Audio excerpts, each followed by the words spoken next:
All right, let's finish up the Witchboard franchise with Witchboard The Possession.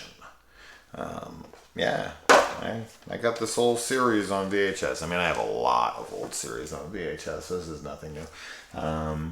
So I was watching my VHS copy in my bedroom, and then Kaylee had to go to sleep. So I came out here to do some other stuff, and then I couldn't go back in there to get it. I have the box out here, but the tape's still in the player, and it was about halfway over. So I went on YouTube, and I started watching it on YouTube. And then I got to this death sequence in it. And it's the friend that he tries to seduce and have a threesome with. He goes over there, and if you have watched this movie recently, or if you know this scene, you should go and watch the YouTube video, not the one that has like subtitles, but like the one that's just completely in English. Go to that death sequence, and it's the most hilariously, awfully edited out, gore, tits, everything you've ever seen in your life. Like, I was watching it, and I didn't know what the fuck, and it was like edited so weird. Like, the whole thing takes place in like 3 seconds, and the way they show everything makes no sense at all. Why they edited it like that, I have no idea. I'm sure that they were trying not to get pulled off of YouTube, but copyright infringement, I mean, there's so many things to worry about. So I had to actually go and look on the like subtitled one and fast forward to that scene to be like, is that the worst edited scene in the history of film, or was that specifically for this YouTube video? And yes, 100% is for just that YouTube video, because that scene is actually awesome. And the way they edit it is, it's an abomination. It really is just awful. So, wow. All right. So we get the Ouija back in here. And this time, we follow Julie and Brian. See, guys, I am writing down names. I'm going to stick with this. So Julie and Brian are this married couple, and they are having some, he's out of work. He's having some financial issues, and he's having, he really is trying to get back up on top, but he just can't seem to do so. I don't know if it's laziness. I don't know if it's just the market, at that time. I don't know if it's job opportunities. I don't know what the hell. I just know they lost his job, and it's really weighing hard on this guy, and he thinks that they're fucked. And so we get this narration in the opening from a dead guy, and we get the name of the demon, which is Nargor. It's like something my brother and I would come up with. Nargor. It's like gnarly and gory in one word, Nargor. And Julie, is an anthropology major, and he is a stockbroker, or at least he was. And he meets this neighbor, and the neighbor shows him this Ouija board. Yet again, I'm calling it Ouija because this entire franchise calls it Ouija. So it's the last time I'm going to say it, but Ouija.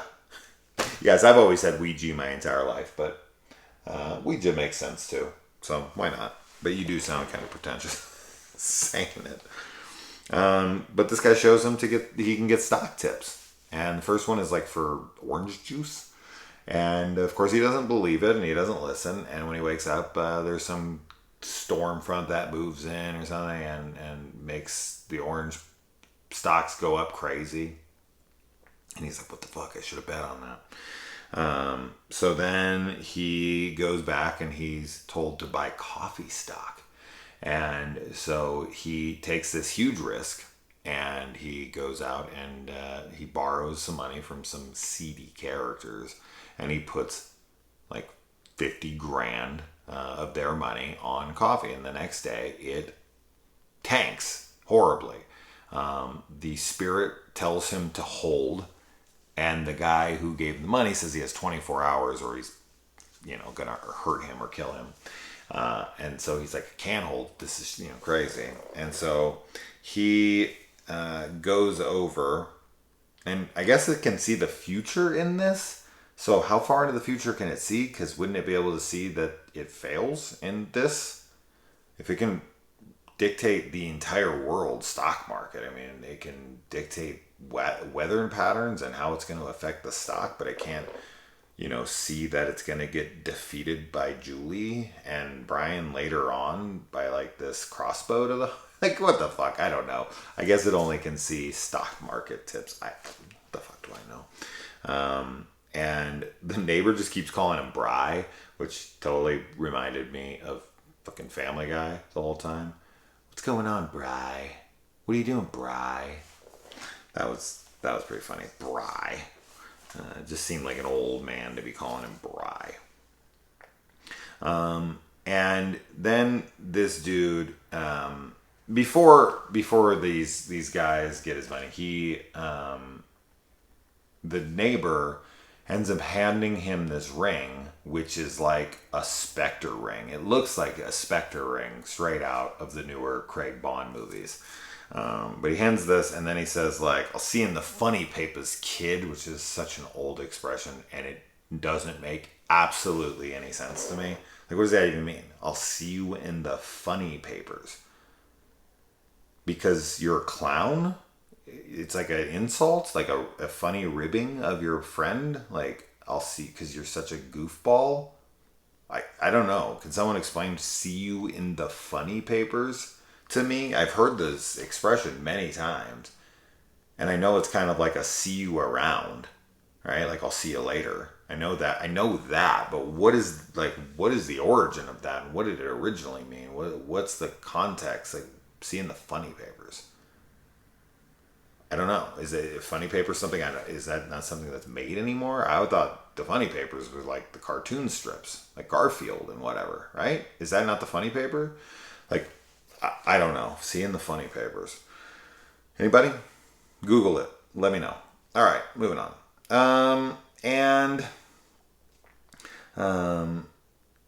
The when he jumps, he falls onto this railing, antenna, like I don't know what he falls on, but it pierces his head and his body, and then this dude's wife shows up at his funeral and pushes directly into the hole in his head. I'm not really sure how she would know that was there, because the job looked really nice on him, that I don't really see any blending or whatever, but maybe when it's in real life, it's way more HD than VHS, right? Real life is pretty HD, about as HD as you can get. And she shoves her thumb right into this guy's head, and just to prove that he's dead, because she knows what's going on. She left him because she couldn't deal with what was going on. She's ended up being the one who helps Julie, gives her the thing to defeat him and all that. Anyways, so the shady dude wants $62,500 in return within 24 hours. And of course, there's always such convenient timing when these guys turn on the television. He turns on the television right at some moment, and it's like the stock market prices for that very specific thing that he was waiting for to hear. And he wakes up from a nap and then just turns on the TV, and it's like, in stock news, the price of coffee has skyrocketed. It's like, what the fuck? It's so funny. It's like when people open up a book to write to the page that they're supposed to open it up to. I get it. It streamlines it. It's for the convenience of the film, so the audience isn't waiting there. No audience wants to sit through 20 minutes of the news to get to the real thing, so that it's more realistic. But it's still funny. I mean, we still can point out how silly it is, but it's a movie thing, and I'm okay with it being a movie thing. Nowadays, you can just check Google, and that makes sense, because that really would be up to when you turned it on and looked it up. But when you watch the news, when you watch television, you just had to wait for shit to come on, which is way different than things are now, obviously. But then, yeah, we get the blood that brings this room to life, basically.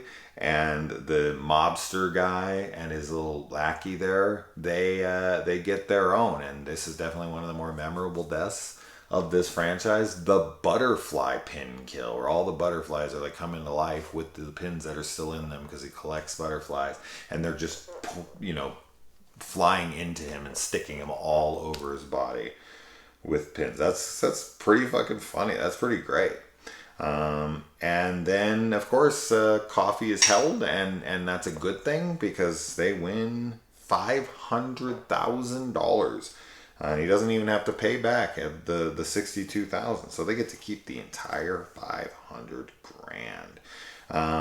And the sex scene that they have after they win 500 grand is so long, it's actually kind of funny. Like, Kaylee walked in when I was watching it, and she was like, this is just almost getting awkward at this point, how long this sex scene is. And I was like, 100%. And what's funny is that I was looking for that scene now that I think about it, because that's where I left off, was right after that, because after, the 40-minute sex scene, exaggeration of course, but I was like, all right, we had to go somewhere, so I just shut it off. And then I went to watch the YouTube version. I was trying to find that. It was just them in the hotel talking. And I was like, huh, where is it? Maybe it's before this scene and I forgot the order in which it... No. It's just not there because there's tits in it. So do not watch the YouTube version. It is edited to fucking back. All the good stuff. The tits, the gore, like, who wants to watch this movie without that? So there you go. But I guess the richer you are, the longer you can fuck. That's the lesson to be learned here. Or you have more of a reason to fuck. I don't know. You can afford a baby. Speaking of babies, that's pretty much the next thing. Brian who dies. I should have mentioned that. I kind of jumped over that because I didn't write it down for some reason. But Brian dies, and he's brought back, or he comes back, and then the real Brian is trapped in the mirror, and the new Brian, Nargor, is trapped, or not trapped, but is taken over Brian's body. Anyways, this guy wants a baby, and at first, honestly, I think Julie would have preferred to stay with this Brian, even if she knew the other Brian was locked in a mirror somewhere. She'd be like, he's fucking me like mad. He's giving, he just brought home $500,000. Like, she's like, yeah, you know what, Brian, I'm just gonna keep this one. He's got the physical body that I like, and he's got all the good stuff. The other one was a total loser. That's how I feel like she would feel in this. Of course, this Brian, because he's a fucking demon, ends up being a horrible human. I guess he's technically human, but he's a demon, so what else did you expect from him? There's a really funny scene where Julie and her friend, the one who gets killed from the shower collapsing on her,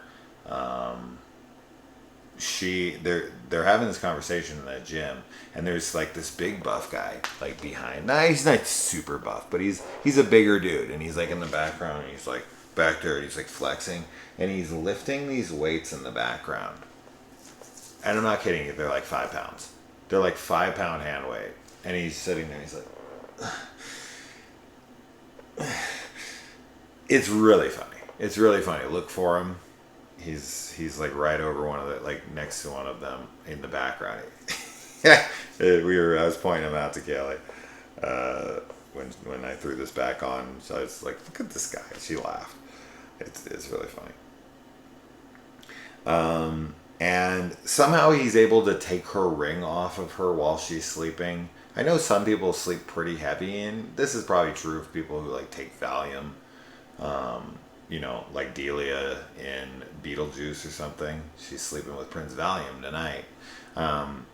But if this is just a regular sleeper, I just don't see you being able to take a wedding ring off of somebody. Like,